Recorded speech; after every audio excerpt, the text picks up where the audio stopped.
Hi, this is the Graco SlimFit3 LX 3-in-1 car seat. It's also the same as the True3Fit LX car seat. They're both the same.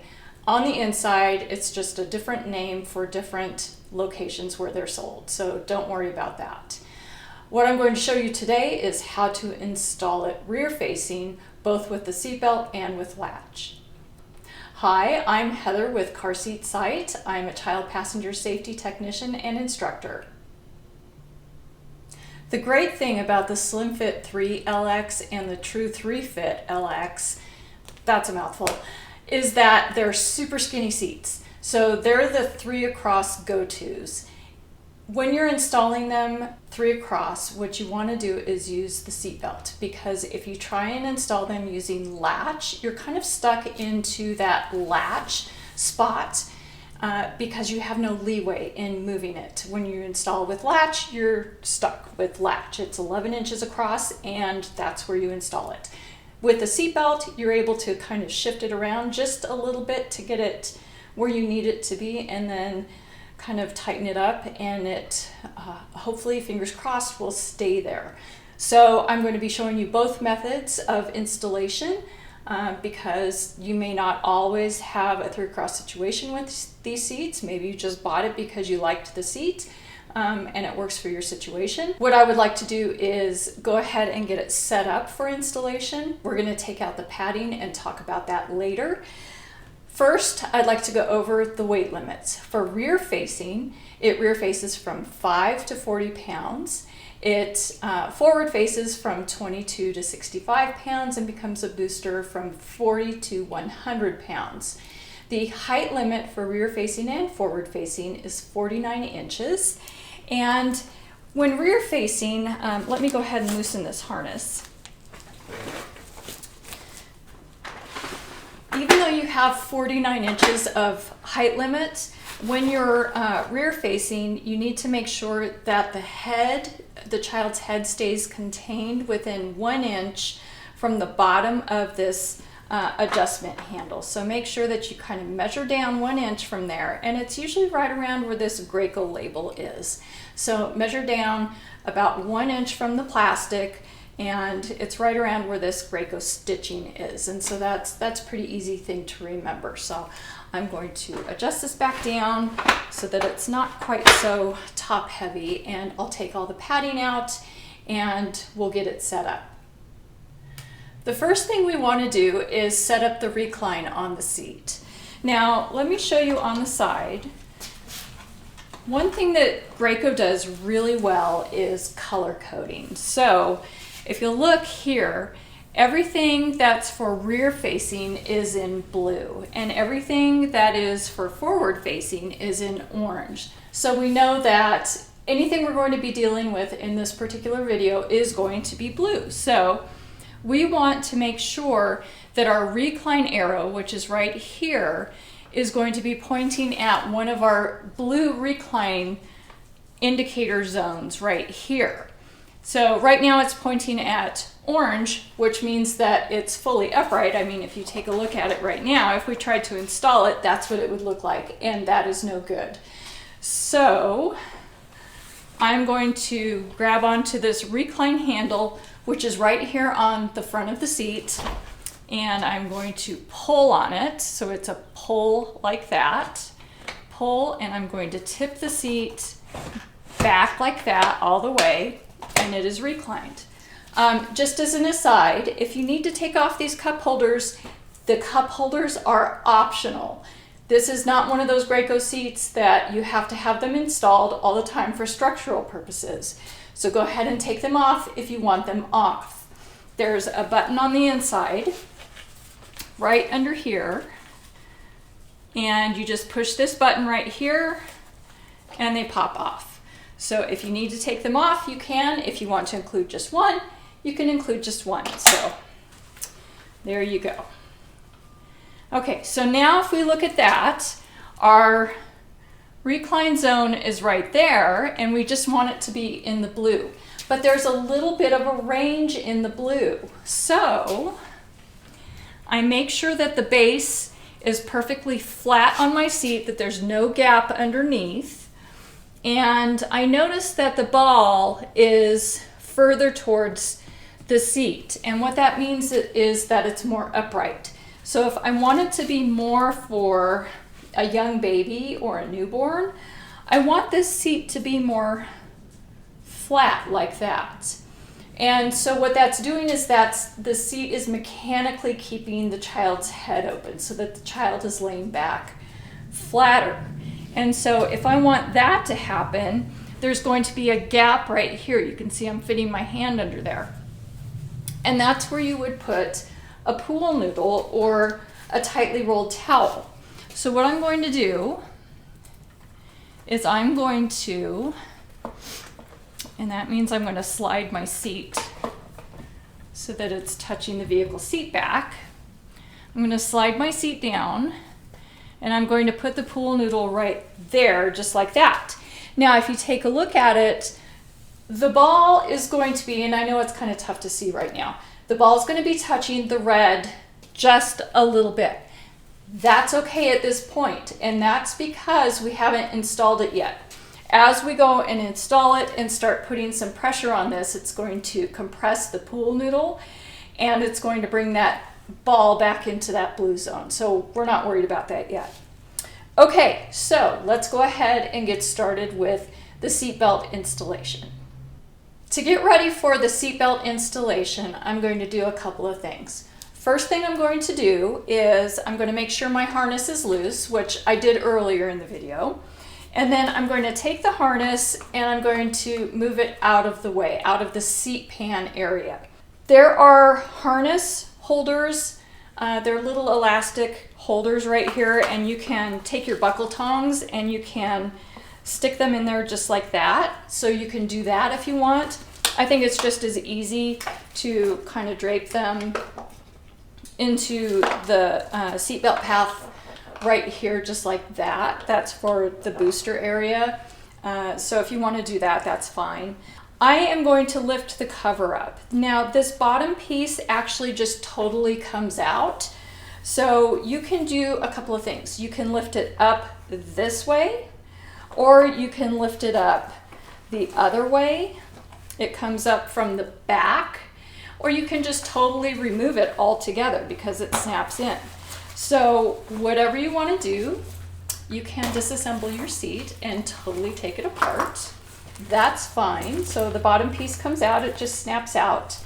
And that's why we love this seat. So whatever you want to do is totally fine. What you want to do is expose your belt path. You want to be able to see it. Next, take your seat belt.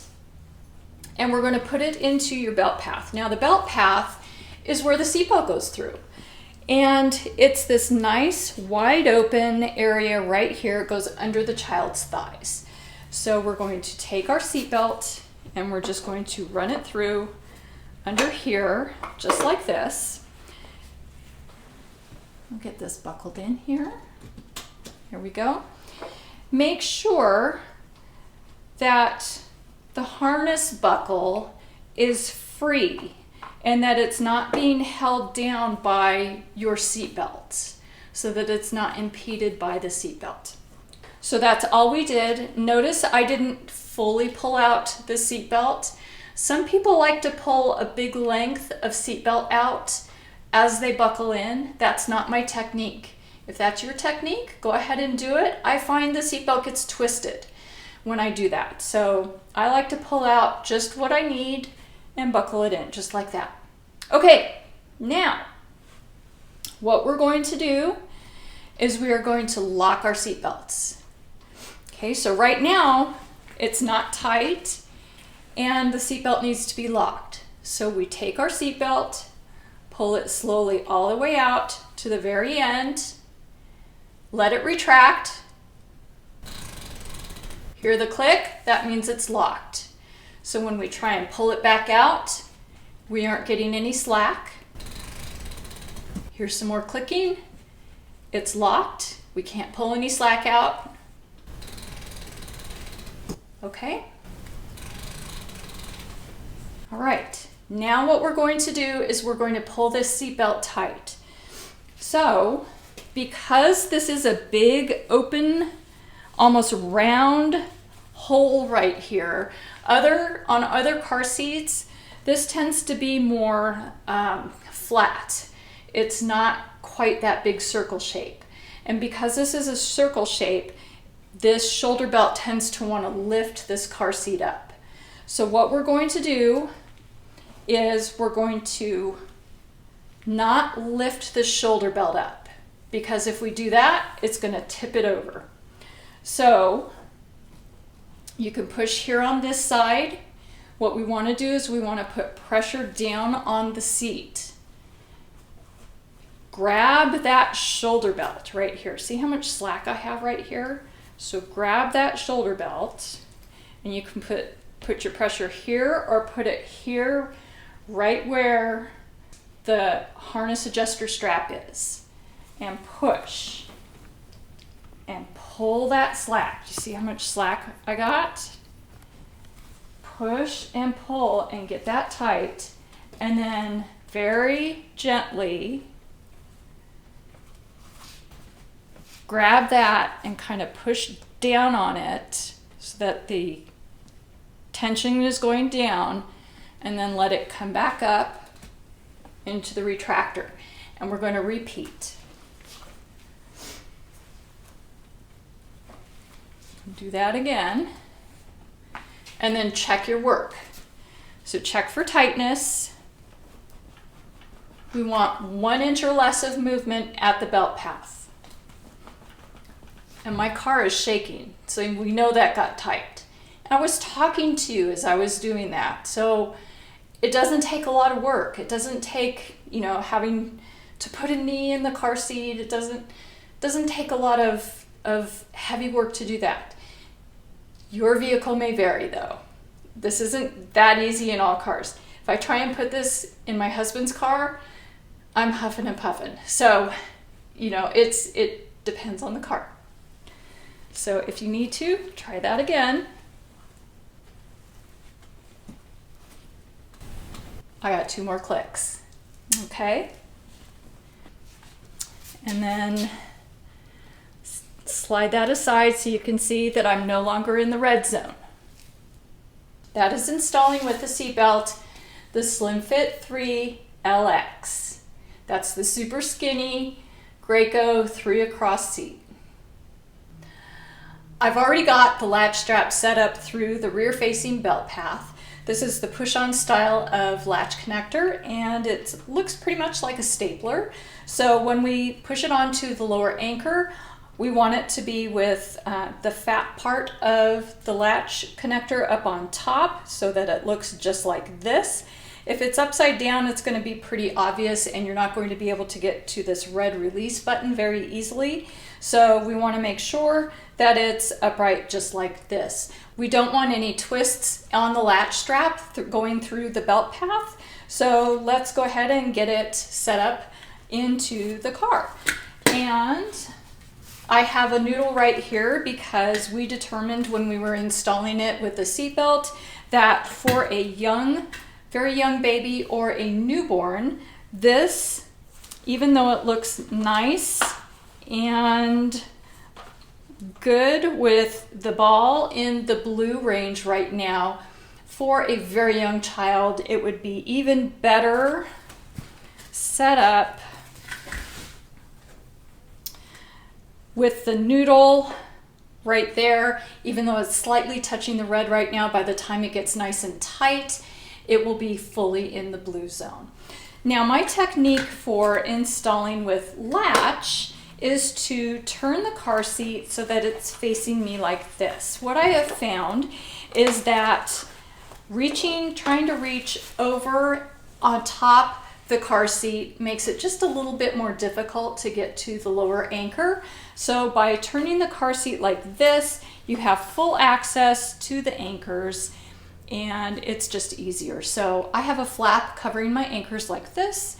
So I just lift my flap, click that on my anchor, and then I'm going to turn my car seat around, make sure that the latch strap is out of the way, put that noodle back down. There we go. My latch strap is nice and flat, and then I find my other anchor, And, oops, there we go, nice and straight. And everything's good and we're ready to go. Okay, now what do we need to do? We need to tighten this latch strap. So how do we do that? Well, the tightener is on this other side, so all we have to do is just pull it tight, right? Well, there's a technique to that too. If we just pull it tight from the outside of the car seat, it's gonna stop and we're not gonna be able to get it any tighter. And it just pulls against itself. It just stops tightening. So the technique for doing this is to pull it from the inside of the belt path. So we reach through the belt path, get a little bit more slack there in it, just like this. Grab that loop end, and now we need to push down on the car seat and put some weight into the seat so that it compresses not only that noodle, but it presses down on the vehicle seat and gets some of the squish out of the cushion. So we just push down, pull tight, push down, pull tight. Still need to work on that a little bit more. And I'm going to step up here because getting above it helps. Push down, pull tight. Check again. Oh, that's good. Okay. And now when I go to check, it's really nice and tight. And that's not going anywhere. We'll check our BB there, and it's nice. The ball is fully in the blue. And if I go to check up here, it actually moves quite a bit. And that is normal. There's nothing holding down the car seat up here. There's no seat belt. There's no latch belt up here. That's normal movement for a rear-facing car seat. But right here, it's still nice and tight. And that's how you install with latch. Now all we have to do is replace our cover. Make sure everything's nice and lined up, snap the cover in place, and we're good to go. Now we're going to talk about the padding and inserts and make sure you understand what the weight limits are and how to use those. I've got my friend Romeo here to help me out with this one because he's a great demonstrator of why the inserts are important with this seat. The inserts are entirely optional when rear facing, except for little guys like Romeo. So the head insert is optional, and actually for him I would take it out because it's pushing his head forward slightly. And he's a doll, so obviously when we push his head forward, I have to actually push his head forward. But I can tell that it is doing that. On an actual baby, you will see their heads be pushed forward when there's actual substance behind their head, like there is in this particular cushion. You have to watch these things very closely. So when you get a car seat, anytime, whether it's this car seat or a different car seat, you need to watch for basically fluffiness behind their head, even when it's an approved, included pillow like this one on this particular car seat. So you need to evaluate with your own child. So, you know, on older kids, it's okay because they can handle moving their head around and to the side, and especially they can keep their own airways open. For Romeo, I am going to remove this pillow and take it out, especially since it's optional on this particular seat. It's not optional on all Graco seats, so we need to be cognizant of that. Okay, so take that out, and that fit is much better already. The harness pads are optional, and I took one side off because you can see how much real estate it takes up on the harness. And we use harness pads to protect the neck just from those red marks. And you can just pull up a sleeve, or not a sleeve, but a collar if you want to avoid those red marks. It's okay. For forward facing, they have slightly different rules for these, especially for very skinny little kids. And actually I shouldn't say skinny, I should say lightweight kids, because it's for the under 25 crowd, under 25 pounds when they're forward facing. So If they're under 25 pounds and forward facing, they really should be rear facing still. So, but the reason I took that off is because it hides the fact that the harness, this is in its lowest position, is above his shoulder here. Now, when the harness is above the shoulder for a young baby or for a young child like this, you need to use the bottom insert. So this insert right here that comes in the bottom position, because this is now considered a positioner.